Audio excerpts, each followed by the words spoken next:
An balma lamɛnnikɛlaw aw salamu alaikum aw tulo bɛ arajo Bamako 24 de kan na ka bɔ Mali kɔnɔ na minnu bɛ k'an lamɛn jamana fan o fan jamana kɔnɔ ni jamana kɔ kan k'aw bɛɛ lajɛlen fo ni k'aw koɲuman dɔn. Aw sɔgɔlen b'aw ka arajo Mandi la Bamako 24 min bɛ yen n'a bɛ kunnafoni latɛmɛ aw bɛɛ lajɛlen tɔgɔ la diɲɛ ma don o don a balimakɛ n'aw denkɛ Abdulaye Kulibali fɛ k'a sɔrɔ ɲɛmaaba n'i y'a sɔrɔ u bɛ tali kɛ Jeje Sare la ale bɛ ka baaraw bɛɛ lajɛlen jateminɛ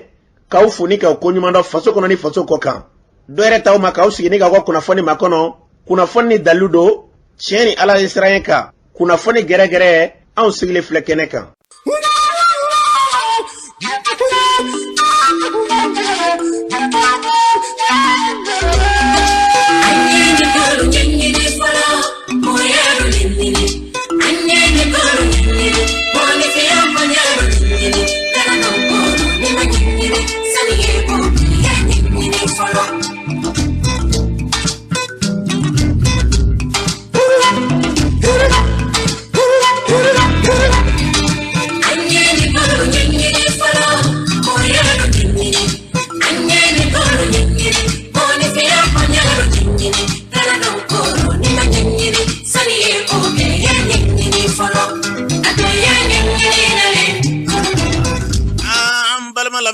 Aw salam alaikum aw club radio oxygen de kana faso kan ka ba yirimajɔ minnu bi ka lamɛn jamana kɔnɔ ani jamana kɔ ka bɛɛ lajɛlen fo ka barikada sɔgɔmada kɛ 7 ko tanga kuma tɔgɔ bɛ sɔrɔ El Hadj Boubacar Bigo bisko jeremina sanfɛra la misabugo karamasi tarabi ka lamɛn karo ministre kɛrɛfɛ mɛmu kin kɔnɔ na waati kelen Sheikh Kudate na furumuso ina bolo INS kɔnɔ aw bonya bi kɛnɛ kan o waati kelen kan ka sɔrɔ Elay Lasana Fana ka dɛmɛ bolo jamana plateau kɔnɔ na ka fara Erzana Yakuba dɛmɛ ka dɛmɛ ka yimajɔ karabugu na aw bonya bi kɛnɛ kan o waati kelen bɛ sɔrɔ belebele bolo Elhadji Mamadu Kulibali ngomi ka labana ka dimba ngomi kin kɔnɔ k'aw foni ka wale ɲuman ka fara Elhadji Mamadu Jara yimajɔ Mamadu na ka dimba yimajɔ kin kɔnɔ na aw bonya bi kɛnɛ kan o waati kelen bɛ sɔrɔ Banabudu Afela Dirisa Kumana ka dimba bolo k'aw foni ka wale ɲuman Fulaka be ni ka fara Dawuda Kojona ka dimba ya k'aw foni ka barikada o waati kelen bɛ sɔrɔ maa min bolo o bɛ tali kɛ Bugura ka maire Baba Nɛgɛ Dugure ka dimba ya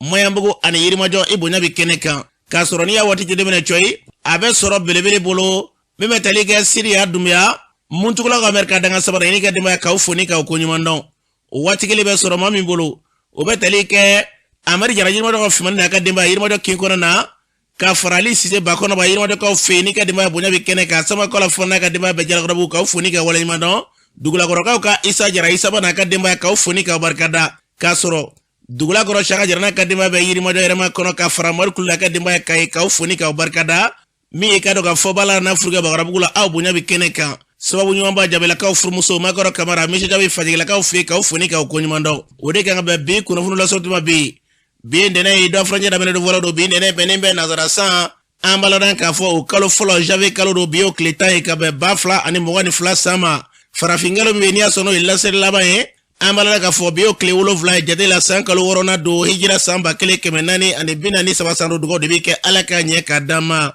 bakuruma fɔla bi kunnafoniw filɛ ka wuladan k'a fɔ kunungo CEDEAO an baladan k'a fɔ maa ɲɛmaw ka sigi kɔnɔna na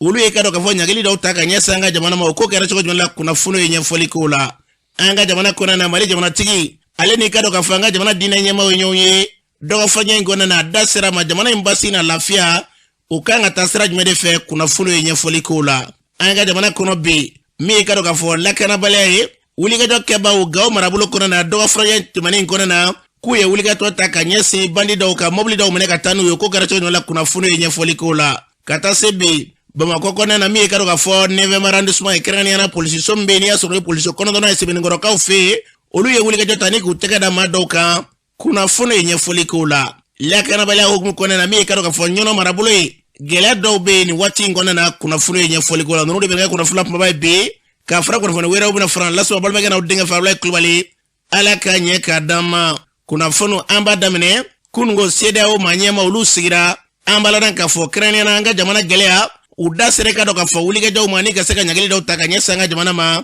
a ko kɛra cogo jumɛn la Julatigɛ Jakite ale ɲinɛni ka ko kan ko cogo di Julatigɛ Jakite. Kunu CEDEAO ani UEMOA ɲɛmɔgɔw ye lajɛba dɔ kɛ Ghana Mali kunkanko la. O senfɛ u y'a jira k'a fɔ ko Mali yɛrɛ nafolo min bɛ BCEAO la k'u bɛna o bloquer k'u tɛna Mali dɛmɛ wariko fansi la wa ko CEDEAO jamana bɛɛ k'a ka frontière datugu Mali ɲɛ ko foyi tɛna tɛmɛ CEDEAO jamanaw fɛ ka don Mali kɔnɔ ko fo n'a bɔra furakisɛ ani adamadenya yɛrɛ tɛ se ka taa fɛn minnu kɔ ni ɲangili kɛra walasa an ka jamana ɲɛmɔgɔw ka jamana ɲɛmɔgɔ kalata labɛn joona joona ni kibaruya lasera kunu RFI kunnafonidiso sanfɛ. Fɛn an ka jamana basigi ni lafiya ye an bɛ dugawu kɛ an ka jamana yarabi Ala ka basigi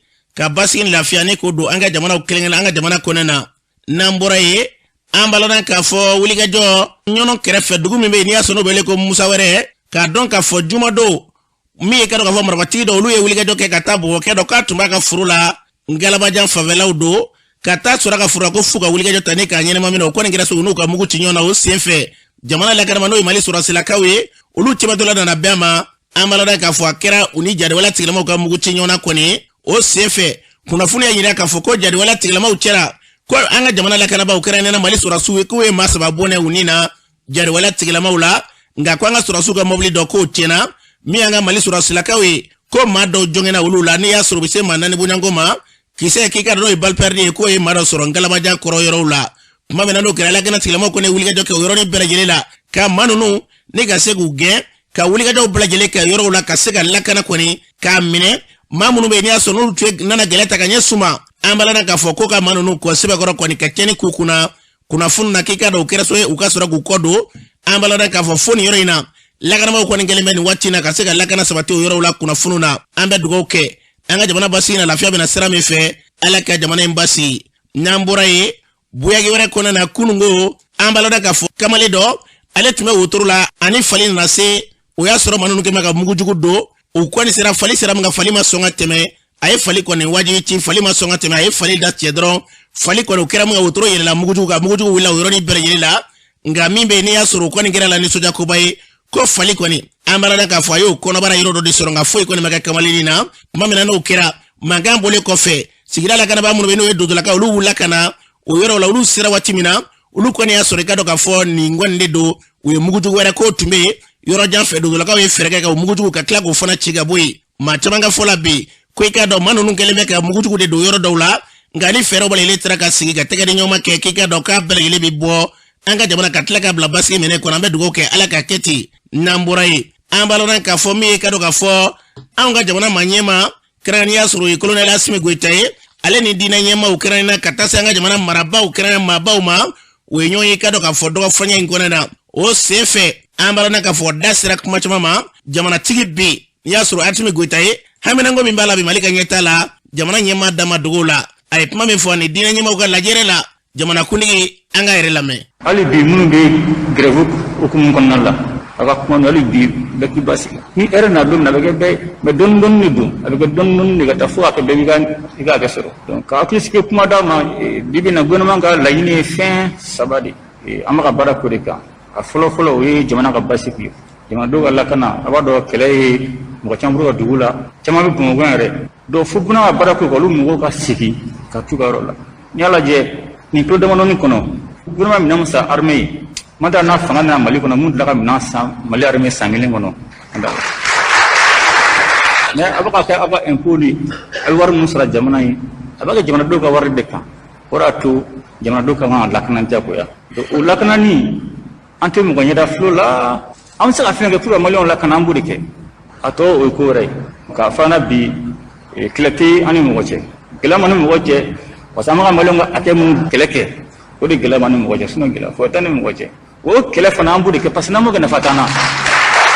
donc lakanali o y'an ka baara diyagoya an yɛrɛ ye sɔrɔdasi ye an de tun bɛ terrain kan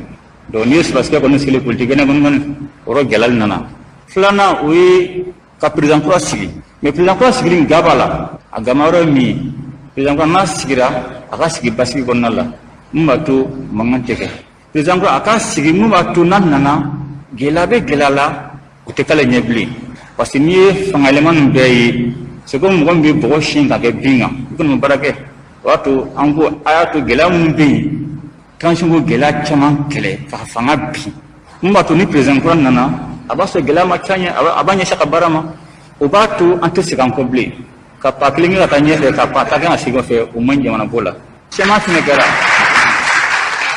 a bɛɛ kɛra an ka taa mais gɛlɛya mun do gɛlɛya ma wuli n'o gɛlɛya dun ma wuli e mɔgɔ bɛ na i b'a fɔ ko mɔgɔw janfa parce que n'i kana i ta faamuya ni nana i bɛna bɛn gɛlɛya dɔw ma i b'a fɔ mɔgɔw janfa parce que o de parce que gɛlɛya ma bɔ e ɲɛ gɛlɛya bilali ɲɛ donc n'i nana i tɛ se ka kisi cogo si la i bɛ se ka san damadɔni kɛ bon mana tɛmɛ dɔrɔn gɛlɛya kelen bɛ wuli kɔ bon n'a wulila n'i ma se ka maliyɛnw ka hakɛ d'u ma a bɛ na ni yɛlɛmali ye an b'o fɔ CEDEAO ɲɛna a y'a to an ka jamanadenw ka kuma u bɛ fɛ ka kɛ cogo min na u k'o fɔ mun ka ɲi u k'o fɔ mun ma u k'o fɔ an bɛ baara k'o de kan donc o de y'a to n'i y'a ye gouvernement sanctionné la parce que ko k'an ka programme di avant les 12 an ko non a y'a to an ka jamanadenw ka kuma n'u bɛnna mun kan an b'o ta an bɛ senna o ma an bɛ kungo kan n'u t'an ka jamanadenw ka kuma an tɛ se ka foyi d'a ma ko n'an b'o di an bɛ sanction kɛ sanction nana ten cogo de la bɛɛ b'i ka intérêt de défend donc u t'a défend an fana maliyɛnw t'a défend kɛlɛ o de donc a y'a to an ko maliyɛnw ka hakɛ an b'o kɛlɛ kɛ o bɛnna mɔgɔ ma an b'o kɛlɛ kɛ o ma bɛn mɔgɔ ma an b'o kɛlɛ kɛ aw kɛra Mali fɛ cogo o cogo a tɛ se ka kɛ Mali fɛ ka tɛmɛ anw kan yurugu kɛlɛ jamana ka basigi yurugu kɛlɛ a gulonnen b'o la il faut que kɛlɛ fana f'a bɛ kɛ de parce que n'a ma kɛ an bɛ stabilité min kɔ an t'a sɔrɔ parce que furugu dimi a bɛ gulonnen b'o la e ye tiɲɛni kɛ ne ɲɛ b'o la e bɛ ka kɛ fɛn ne tɛ ka kɛ fɛn ne dun ma tiɲɛni kɛ e de ye tiɲɛni kɛ fɛn tɛ ka bɔ a la a bɛ taa wolo mun na Ala de bɔ Ala k'an kisi ka n'an cɛ jɛ donc k'a fɔ n'hali bi o de gouvernement ka laɲini maliyɛnw kumana commission d'évaluation o bɛna bila en place mɔgɔ bɛnna min kɔ o bɛ bila sen kan dɔɔni fo ka taa fɔ ko a banna i ko transition danna yɔrɔ min na ni mun fɔ min na o fana b'a continuer an bɛ maliyɛn bɛɛ fo la maliyɛn bɛɛ ka tɛmɛ an filɛ fɛn fɛn na bi na an filɛ jagɛlɛya fɛn fɛn na bi na ani timinandiya bɛɛ la bi na parce que o y'a maliyɛn ka soutien parce que ko mɔgɔ ma farin jigi de ka farin donc n'i y'a ye ko jigi b'i la i bɛ se ka risque ta donc hali bi an b'a ɲini maliyɛnw fɛ maliyɛnw ka fara ɲɔgɔn kan Mali kura bɛɛ de ka baara don dɛ dɔw bɛ se ka a initiative ta mais a baara kɛbaaw o ye diinɛ ɲɛmɔgɔw dangitigiw ani karamɔgɔw ani dɔnnikɛlaw parce que bɛɛ dalen bɛ fɛn dɔ la bɛɛ bɛ fɛn dɔ bonya donc hali bi ka ɲini aw fɛ a ka gouvernement dɛmɛ o baara la. an b'a lɔn k'a fɔ ni tun ye Mali jamanatigi min ye colonel Asimi Goita ni tun y'a ka ye ani diinɛ ɲɛmɔgɔw ka laseli la ani olu ka sigi kɔnɔna na an bɛ dugawu de kɛ an ka jamana basigi lafiya fɛn fɛn da ka da an ka jamana Ala k'an ka jamana bila o sira kan min ka dɔn k'a fɔ kɛnɛ kelen kan Seydou Ousmane Madani Aidara an b'a lɔn k'a fɔ Haut Conseil islamique du Mali ɲɛmaa ale tun bɛ kɛnɛ kan ale yɛrɛ kuma min fɔ ye o filɛ. bi téléphone minnu bɛ ka ci an ma an bɛ ka kibaru minnu sɔrɔ a kelen bɛ k'an nisɔndiya parce que yɔrɔ degunnen caman bɛ yen monsieur le président o tigiw alhamdulilahi u bɛ ka Ala tanu de a ma ban tile kelen ko tɛ o an b'a dɔn degun b'a la jamana mɛna nin degun in kɔnɔ mais bi fan dɔw bɛ ka Ala tanu mais hali bi dɔw bɛ gɛlɛya in kɔnɔ mana an bɛ dugawu k'aw ye a y'a cɛsiri a ye wuli k'aw jɔ a b'a kan a k'a dɔn jamanaden ɲuman bɛɛ bɛ dugawu kɛ aw ye jamana in basigili la ani mɔgɔ minnu tɔɲɔlen don n'u ka yɔrɔ minɛnen don bingannikɛlaw fɛ u ka se ka lafiya u k'u yɛrɛ sɔrɔ parce que a bɛ wajibiya anw kan mon président i bɛ yafa ma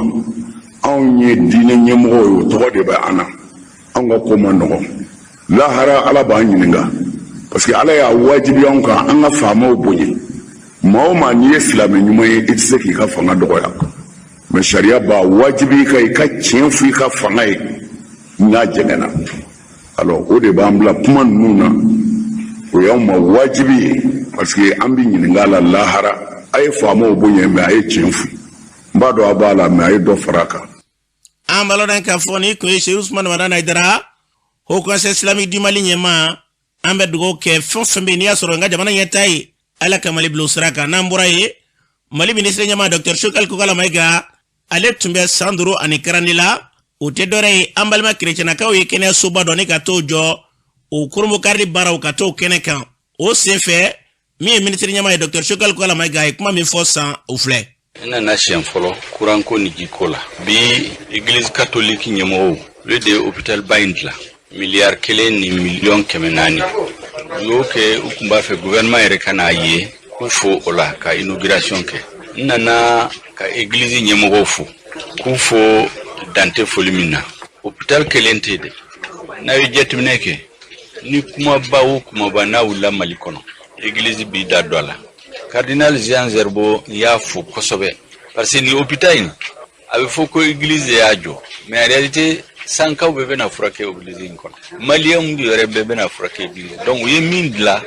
en réalité u ye gouvernement dɛmɛ u ye maliyɛnw dɛmɛ donc an kun tɛ se ka to kɔfɛ n'an ma na u fo o la n nana u fo u barikada k'u waleɲuman dɔn a fɔra n ye yanni n ka bɔ Bamako ko gɛlɛya dɔ b'u kan administration fanfɛla fɛ ko papier dɔ ma dilan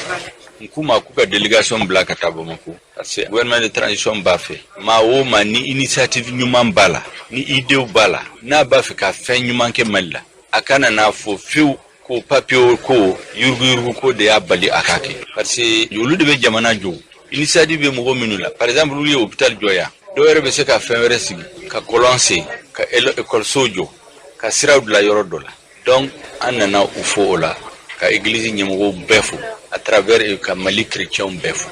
an balaran ka fɔ ni tun ye Mali ministre ɲɛma kan ye kɛnɛyaso min jɔlen fila bɛ dugawu kɛ yarabi Ala ka kɛ nafasɔrɔ sira ye ka ɲɛsin an ka jamana bɛɛ lajɛlen ma n'an bɔra ye min ye ka dɔn ka fɔ Gawo marabolo kɔnɔ na ko ka dɔn marifatigi dɔw n'o ye bandi dɔw ye u ye wulikajɔ kɛ ka mobili fila ni k'o daraki ka taa n'o ye o tigilamaw maa saba de tun b'u kɔnɔ na k'olu jigin ka tila kɛ 300 de d'u ma u kelen-kelenna bɛɛ 100 k'u ka t'u taa yɔrɔ la olu ni mobili taara yaasa ka nin bɛrɛtigɛ d'a ma min ye ka dɔn ka fɔ a kɛɲɛnaba dɔ n'o ye Mumuni Gago ale ye maliden ye a kɛra k'olu to na hali bi olu ma se ka sira sɔrɔ fɔlɔ ale bɛ Gawo marabolo kɔ nin waati na an balimakɛ i tɔgɔ ni jamu ni e jɔnnen ka bɔ mini ne Mumuni Gago ye ɲa maliden sigilen don Kotonu nka sisan nin wagati na mi Gawo Mumuni Gago an ye kunnafoni sɔrɔ dɔgɔ furancɛ tɛmɛnen na ko wulikajɔ kɛbaa dɔw ye wulikajɔ ta mobili 2 ka se k'olu minɛ Mali frontière la a ko kɛra cogo di o kɛra ko ye mercredi sɔgɔma mobili ninnu bɔra Niger k'u kunda Mali ka Labzanga mobili 2 de kun don mɔgɔ 3 mɔgɔ 1 bi mobili 1 kɔnɔ mɔgɔ 2 bi mobili 1 kɔnɔ marifatigi ninnu nan'u lajɔ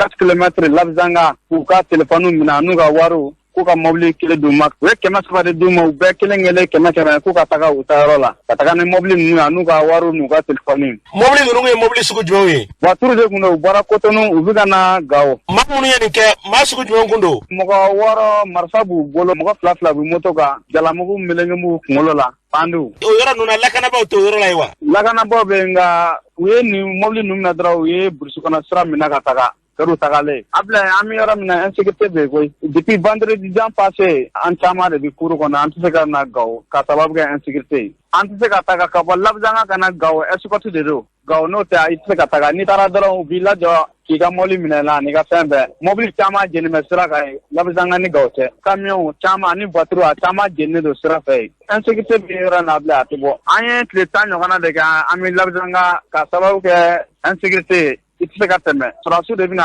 escorter ka na Gawo n'o tɛ n'i nana dɔrɔn u b'i ka mobili minɛ la Mali sécurité kɔni u k'u jija o fɛ o ye kelen réseau yɛrɛ tɛ yen u ye réseau tigɛ même Gawo yɛrɛ connexion tɛ yen weleli kɔni bɛ se ka kɛ mais connexion tɛ yen ne bɛ min kɔni fɛnkɛ dɔrɔn u ka insécurité kɛlɛ dɔrɔn n'o kɛra basigi bɛna jamana kɔnɔ an bɛ dugawu kɛ yarabi Ala ka jamana basigi lafiya fasoden bɛɛ lajɛlen bɛ k'o min laɲini yarabi Ala ka an ka jamana k'a bila o minɛ kɔnɔ n'an bɔra ye min ye ka dɔn ka fɔ Tongolongura o bɛɛ ka dɔn ka fɔ Kolongo fɛ Kolongo bɛ Masina de fɛ a bɛɛ lajɛlen ye Segu mara ye ka dɔn ka fɔ dɔgɔ furancɛ in kɔnɔ na su dɔ yera Tongolongura kɛrɛfɛ a tigi falen tun bɛ k'a ɲɛsiri ka n'a da mɔgɔw ka malobura sanfɛ tuma min na ni kunnafoniw carila dugulamaw fɛ dodo daga min bɛ Lotangura n'o ɲɛma ye Sene u taara kunnafoni d'olu ma olu yɛrɛ wele bila lakanabagaw ma o kɔfɛ olu tila ka taa lajɛ a lajɛli senfɛ mini wulila a mankan ma dogo maa si kelen na kilo 40 kɔ hakɛ yaasa ka nin bɛ le prɛtigɛ d'a ma Seni Jara yɛrɛ b'an bolo nin waati na e ye jɔn ka bɔ mini a n'a kɛra cogo di ne ye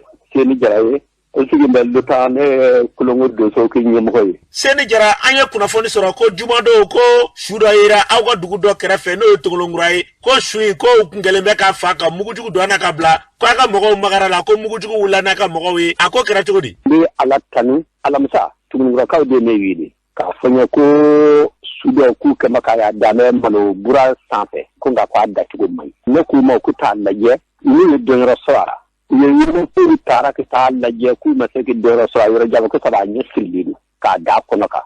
ne ko n'a ɲɛ sirilen k'a da kɔnɔ kan u k'a to yen n ye Masina civil wele k'a fɔ a ye sɔrɔdasiw coordinateur bɛ Masina k'o yɛrɛ wele k'a ɲɛfɔ ye a ka d'an ye u k'u lajɛ sabu sigalen don k'a fɔ n'i ye nin kɔni ye tan i bɛ taa sɔrɔ janfan don an y'a fɛn o fɛn kɛ wɛrɛ i bɛ taa sɔrɔ u bɛ mini de don a na k'a bila ni maa nana d'a ma a bɛ wuli bon o kɛlen olu kɔni tilenna u mɛnna fo ka taa se sufɛ ma ni wuli ka fɔ Segu garamugu ɲɛmɔgɔ dɔ bɛ yen Kɛfa Duguri n'a yɛrɛ yɛlɛ k'a ɲɛfɔ a ye a ko ala n y'a fɔ Masina n y'a fɔ Masina Segu yɛrɛ an sira fo ta du je sui ngoni be sui be jaba furo de masurna sara dara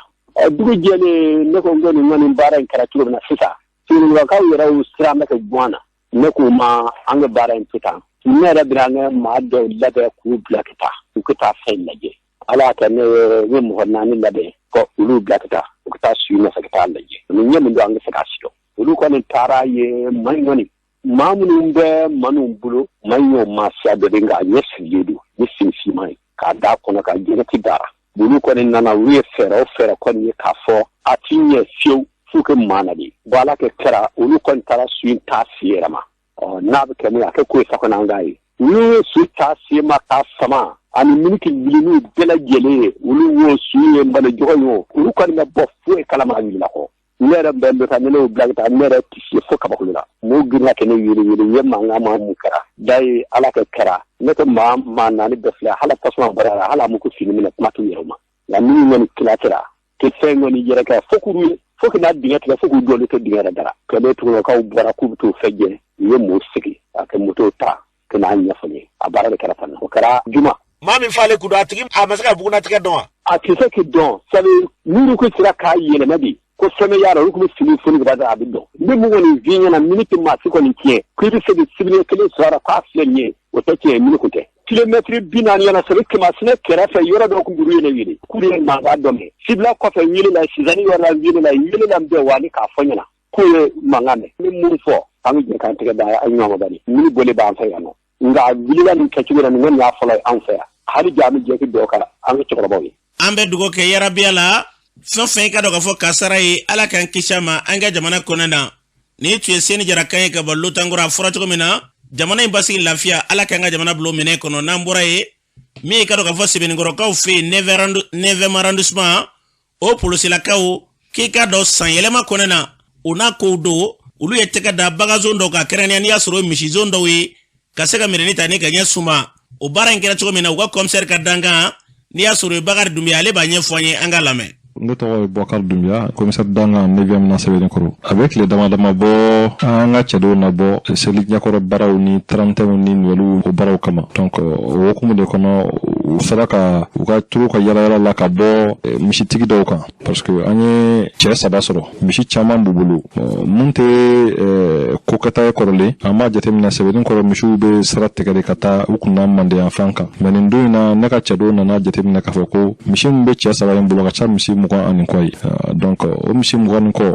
o kɔni b'u ka bɔ Manden de kunda Bamakɔ kan an ka jateminɛw ma deli k'o ye fɔlɔ donc siganaw nana an ye cɛ 3 in an y'u minɛ a kɛlen ka minɛ k'u sɛgɛsɛgɛ kumakan jɔlen foyi ma sɔrɔ u bolo mun bɛ se k'a yira k'a fɔ ko misi ninnu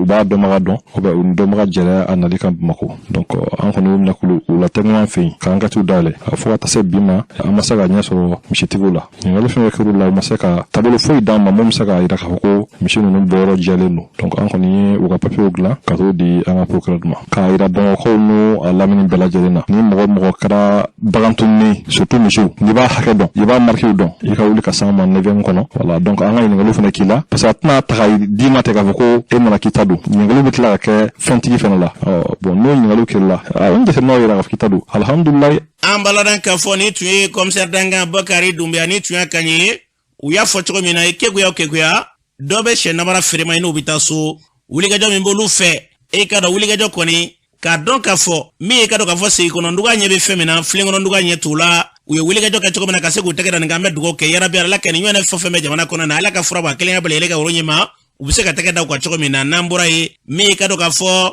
wulikajɔ kɛra Bube kanubaw kɛrɛnkɛrɛnnenya olu wulila k'u jɔ ka taa Cour suprême da la ka taa yira k'u bɛ fɛn min fɔ jamana fanga ye bi u ka fɛɛrɛ bali tigɛ Bube Ismail Bube Mayiga ka se k'ale kana bila o senfɛ u ye kuma min fɔ ye o filɛ. Abidina Karame, je suis le président du mouvement de la jeunesse du parti Asma CFP.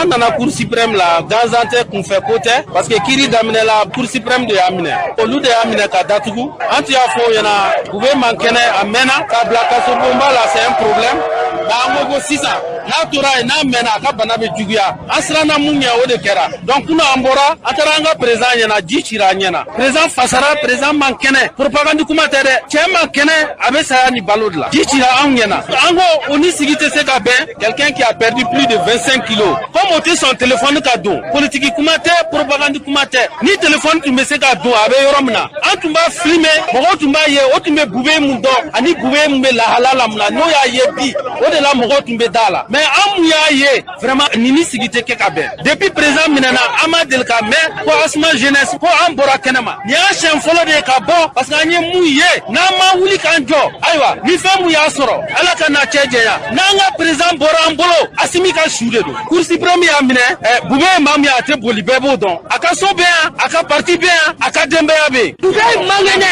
bube bɛ saya ni balo cɛ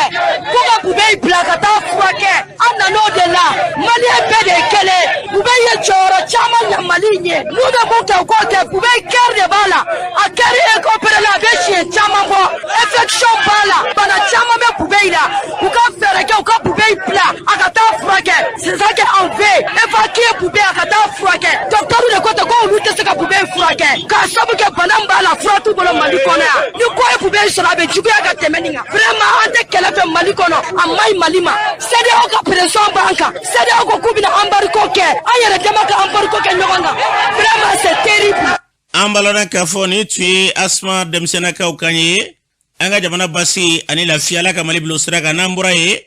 kulu minnu bɛ yen n'i y'a sɔrɔ olu y'a yira k'a fɔ k'olu ye mouvement démocratique mɔgɔw ye olu fara ɲɔgɔn kan sibiri don k'a yira k'a fɔ bi haminanko min b'u la bi min ye waati kunda min fɔra an ka furajɛla fanga kɔnɔna na k'i k'a dɔn k'u tɛna sɔn o ma o kɛnɛ kan u ye seera minnu di o filɛ. Nouvelle horizon faso jɔ sira bi an kana jɔ monument des martyrs kɔrɔ c'est symbolique an ye combat dɔ de daminɛ an ko combat tɛ se ka daminɛ pewu ko fo an kana jɔ mɔgɔ minnu sɔnna k'u yɛrɛ di pour que démocratie bɛ se ka na jamana kɔnɔ na tuguni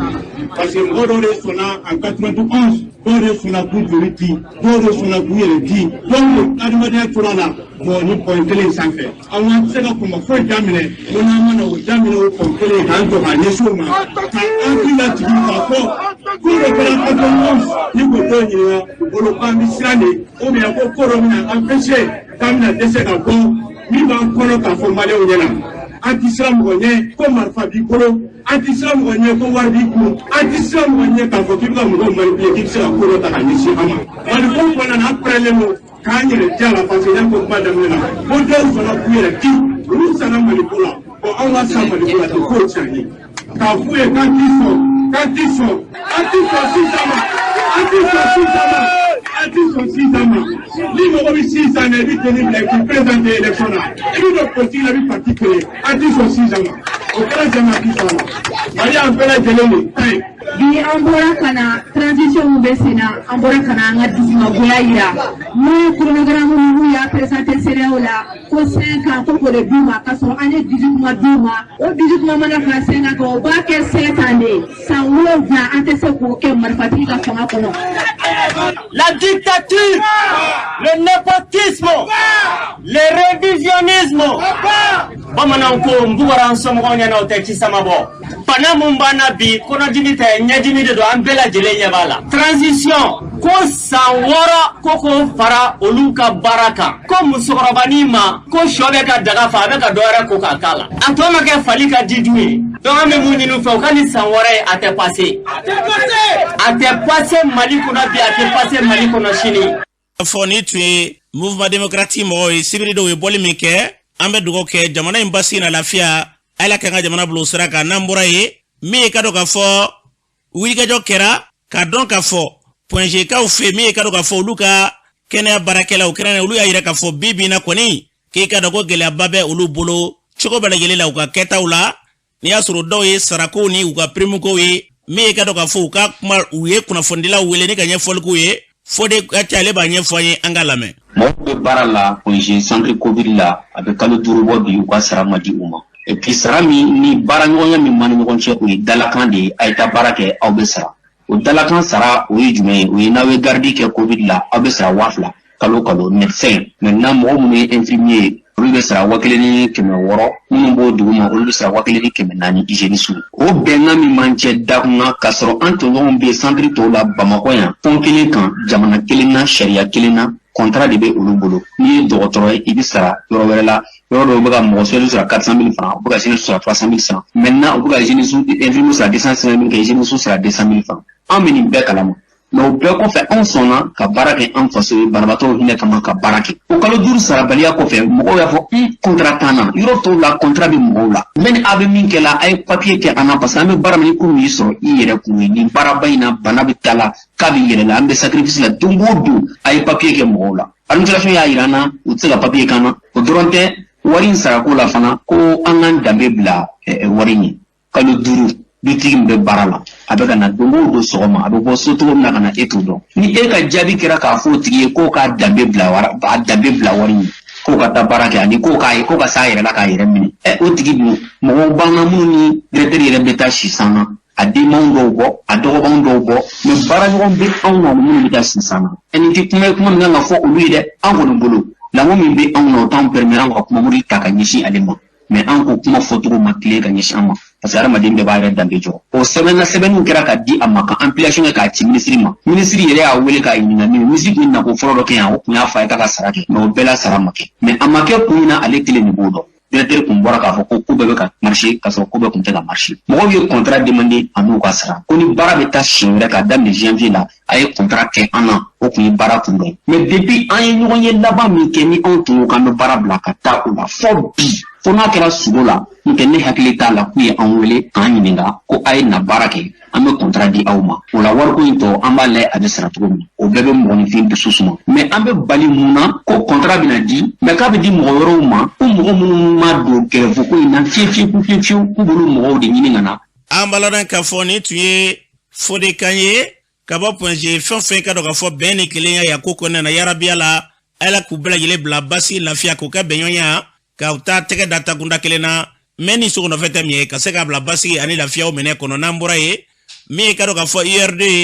olu ka kɔngɛrɛ ko kuma bɛ sen na u n'a ta balalen kɔnɔ na ɲɔgɔn sama dɔw bɛ yen e kɛra minnu bɛ yen dɔgɔfana ye tɛmɛnen n'i y'a sɔrɔ kuma cayalen tun bɛ u ka denmisɛnnakaw ka ɲɛma an b'a la n'o ye Abdramane Jara ye u ye kunnafoni wele ni ka ɲɛfɔli kɛ o sen fɛ ale ko min ye ka dɔn k'a fɔ IRD yɛrɛ ko hali ni bi ni a denmisɛnnakaw tɔgɔ la ni y'u bɔ yen ka segin ni u ye tuguni hali bi k'a fɔ k'u ka fara ɲɔgɔn kan dɔ kɛ k'ale b'a dɔn a bɛ k'a ɲɛma ye Abdramane Jara ye kuma min fɔ o filɛ. ni ali président jɛra tiɲɛ kan k'a fɔ k'an sɔnni b'a ye an bɛ jamana fanga ɲini n'o taɲana pour que an ka bɛn parce que du in kɛra duba de ye f'an ka baara kɛ tiɲɛ kan dankan fɔlɔ min b'a bolo il faut que mɔgɔw k'o faamu vice président caman de bɛ URD la a fɔlɔ o de ye Saliku ye parti a vice président fɛn fɛn bɛ yan ani minnu yɛrɛ fana tɛ yan u bɛɛ ko a nɔgɔma ye min ye an bɛɛ ka to Saliku kɔ comme président taara k'ale to yen o bɛ se ka ko nɔgɔya an bolo ni bɛɛ jɛra k'o kɛ mɔgɔ bɛ se k'a fɔ ko mɔgɔ bɛ kɛnɛ in kan yan k'an bɛ parti ka implosion fɛ yan ne ko n ko ayi mais gɛlɛya dɔ de bɛ Mali la politique ko in dɔrɔn tɛ dɛ Mali ka gɛlɛya bɛɛ ne b'a résumer o kɔnɔ o Mali fɛn bɛɛ bɛ bɛn a ma ko n'i ye tiɲɛ fɔ ni tɛna faamu nin bɛ nin fɔ o tɛ politique ye dɛ politique wari sɔrɔ yɔrɔ tɛ sanu sɔrɔ yɔrɔ tɛ hakilina kɛlɛ kɛ yɔrɔ de don n'o sariya min n'an yɛrɛ jɛra k'o kɛ an ka tɔn kɔnɔ n'o sariya tɛ ka bonya politique ye fɛn majoritaire de ye dɛ jama bɛ yɔrɔ min wuli ka taa yen dɛ i bɛ taa ka ɲini ka ɲɛdɔn hali ni t'a ɲɛdɔn politique ye jama ko de ye mɔgɔ damadɔni tɛ se ka jama ta k'a don a sagonada fɛ nkalon fana sira kan nin wulikajɔ in a kɛra o dɔrɔn de kama i yɛrɛ ɲɛ b'a la ko collectif pour la sauvegarde de l'URD parce que l'URD est un bien collectif jama min bɛ salle in kɔnɔ o jama in tɛ dɛ ne Abdramane Jara ne kunkolo kana diya i ye kuma caman fɔra ma madame Kulibali a kunkolo kana diya i ye kuma caman fɔra ma Amadou Cissé ainsi de suite mais mɔgɔ minnu b'an kɔ olu de ko don parce que ni mɔgɔ ye bilali kɔ k'a fɔ ko a ka bina ka sini b'i bolo i jija i ka baara kɛ tiɲɛ kan wa an dalen don a la k'an bɛ ka baara kɛ tiɲɛ kan bagabagali in tɛ o aw ye kuma caman mɛn o moi je respecte beaucoup les journalistes an ka président kun b'aw bonya mais dɔw bɛ aw yɛrɛ fana la u filila kosɛbɛ n'i ye bɔlɔlɔw lajɛ mais an ka tiɲɛ fɔ aw tɔɲɔgɔn dɔw bɛ mɔgɔ dɔw nɔfɛ u bɛ manamanakan caman fɔ ni ne yɛrɛ kumara dɔrɔn e yanni n k'a fɔ ko parti congrès a t'a fɔ k'a ka taa jeunesse congrès kɛ ni a bɛ se ka jeunesse congrès organiser a k'a organiser sini sɔgɔma ne tɛ lettre ci ko n tɛ taa n bɛ taa présider parce que je suis sûr que n bɛ URD jeunesse président la parce que n bɛ se ko dɔ de la c'est pas mɔgɔ ma kamalen kuntigi gansan dɛ ni mɔgɔ min bɛ se ka organiser sini an ka taa n bɛ taa présider wa n bɛ k'a président ye ne y'a fɔ minnu ko ko ni saliku mana congrès in na presque an bɛ se k'a kɛ je pense que mɔgɔ tɔgɔfɔba yɛrɛ man di nin ko in na tɔgɔ bɛ fɔ de pour que mɔgɔw ka ko faamu saliku ye premier vice président ye on a plus de 28 autres vice présidents ni saliku nana o de ka ɲi parce que parti texte ko ni parti jamaba farala ɲɔgɔn kan k'a ka na a kan ka na n'a ma na an kan k'o fana to a ye a bɛ se ka kɛ a sɛgɛnnen don a bɛ se ka kɛ a bɛ ko dɔ la a nimisalen don a tɛ ka se ka segin a kɔ a bɛ se ka kɛ a bɛ to so a bɛ se ka kɛ a bɛ taa foro la nka a tɛ foyi bɔ an ka mɔgɔya la an bɛ ka politiki kɛ an b'a kɛ ni hakili ye an t'a kɛ ni dusu ye. an baladan k'a fɔ ni tun ye Abdramane Jarakan ye URD denmisɛnnakaw olu ka sifinnakaw ɲɛma don fɛn fɛn ka dɔn k'a fɔ basigi lafiya ye an bɛ dugawu kɛ an ka jamana yarabi Ala k'a bila o sira kan n'an bɔra ye kumaw cayalen bɛ dɔgɔfɔrɔnya tɛmɛnen na communicat an baladan k'a fɔ ale kiri bulon ɲɛma n'i y'a sɔrɔ ye Ture ye Hamidu Idrissa Ture an baladan k'a fɔ ale ni waati laban ninnu kɔnɔ na maa caman bɛ yen minnu b'a yira k'a fɔ ko ale kɔni jamana de fanba caman bɛ yen minnu b'u yɛrɛ k'a fɔ k'a ka baara kɛcogo kɔni e ka dɔn k'o ka di u ye dɔw b'a yira k'a fɔ k'a bɛ baara kɛ cogo min na bɛɛ b'i ta fɔ a yɛrɛ kunnafonilaw n'a ye baro kɛ a ye ɲininkali dɔw k'a la jaabi dɔw d'olu senfɛ o ko senfɛ u ka ɲininkali sera ma n'i y'a sɔrɔ Ibou Sidan ka maaw ye k'a ɲininka k'a fɔ yalima Ben le cerveau kuma dɔw bɛ yen nin waati in na yalima o ko bɛ cogo d'a bolo procureur ye jaabi min da senfɛ o filɛ. Ben o ye principe dɔ kama min ma ko pour diffamation an ka droit positif la a bɛ fɔ a ma ko délit privé. Délit privé na procureur tɛ se k'i yɛrɛ autosaisir Ben ye kuma dɔw fɔ dɔw de ma minnu balolen bɛ u ka kɛnɛ foyi t'u la sariya ko n'a u sugu don n'o a mɔgɔw b'a dɔn fɔ dankari kɛra olu ka hakɛ la wa min fɔr'u ma tiɲɛ t'a la u kan ka wuli ka taa plainte don ko sinon ko procureur tɛ se k'i yɛrɛ autosaisir k'a tigilamɔgɔ ka kuma fɔbaga nɔ minɛ c'est juste ça an kɔni tɛ se ka Ben ta la c'est pas possible an tɛ se ka kɛ c'est une question de légalité i m'a ye dɛ un magistrat la ta force c'est la légalité n'i bɔra loi kɔnɔna la n'i ye ɲankata min sɔrɔ a la i y'o laɲini de procédure dɔ de bɛ yen min kan ka bonya tant que ni plainte de kuma don fɛn kama par exemple tu vois les gens du parrainage de Codem Ben ni minnu bɛ ɲɔgɔn na sini n'olu y'u ka plainte retiré an tɛ se ka Ben poursuivre bilen mais comme an tɛ se ka a poursuivre n'olu fana m'an saisi ni plainte ye donc comme u y'an saisi donc on suit simplement la procédure régulière o ye ka demande levée d'immunité bila ka taa n'i y'a ye kuma caman bɛna don a la n'o immunité bɛ CNT mɔgɔw bolo immunité t'u bolo o bɛɛ ye kuma wɛrɛ de an y'a bila ka taa an ko a ye immunité bɔ a ka bila ka na parce que n'o ye plainte don a kama pour que a n'u ka confronter devant la justice de leur pays min ta ye tiɲɛ ye wa d'a ma min ta ye nkalon ye wa d'a ma demande de retour seginna ka na ka sisan sa i n'a ye o personnellement n'i ye fɛn fɔ ma c'est pas un problème quoi. Moi en tant que le ratissage du système magistrat en tant que tel, je dois accepter d'être discuté dans l'opinion publique. Les gens peuvent ne pas être d'accord avec moi. Et c'est tout à fait normal. Et puis d'ailleurs, c'est que beaucoup ne comprennent pas. Un magistrat répressif, il sait qu'il est dans la répression. Il clave au Iko Kadjamoi. Iko Kadjamoi, tu es demandé d'être bien dans le camp Iko Kadjamoi. Oko Munido. Iko Kadjamoi, Halamati Komandai. Iko Kadjamoi, tu dis, et bien répression de là. Et puis d'ailleurs, ni Yelimangoire. Qui est quand il là, à quand il service de répression de là. Donc, tu sais que Kouimi me dégage on a quoi. En baladant qu'à fond, tu es Idrissa Hamidu Touré, un peu fait mes fort, Yarabi Allah, un gars jamana, son fin câble, stratégie Jelingelega, ni a sur la photo de bébé qui a fobi, bébé mogo de là, à la cameli blausrakan, un gars jamana ka basgi, Malik Kunkaja kateme kunungoka, à la kouka jamana ye. Nambura yabita jamana kokana julache dekti mumbe bolobi karamogo ase kunu Mali gouvernement la sedoke ka nyesi sedao ani yomwa ka nyangli talema ka nyesi malima uya jira ka fo kube ni haklina talen kuba kondane barsabula ko sedao ani yomwa sikilendo nyogon deme ani farafinya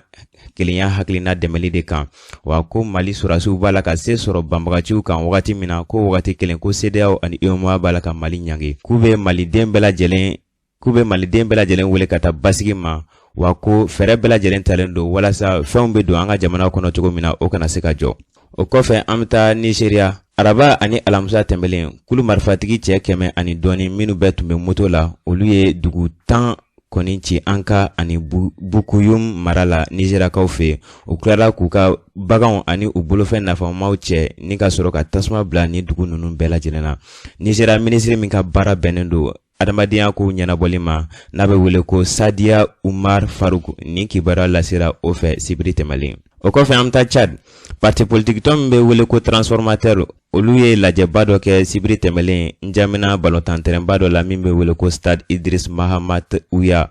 lajɛ in dabɔra walasa ka pression kɛ Chad jamana ɲɛmɔgɔw kan walasa u kana kɛ cɛbɔ ye jamana ɲɛmɔgɔ kalata natɔ ani sigikafɔba min bɛna kɛ Chad jamana ɲɛmɔgɔw fɛ février kalo tile 15 natɔ k'u ka Tchadien bɛɛ lajɛlen wele o kɛnɛ kan. An bɛ laban ka taa Éthiopie jamanaden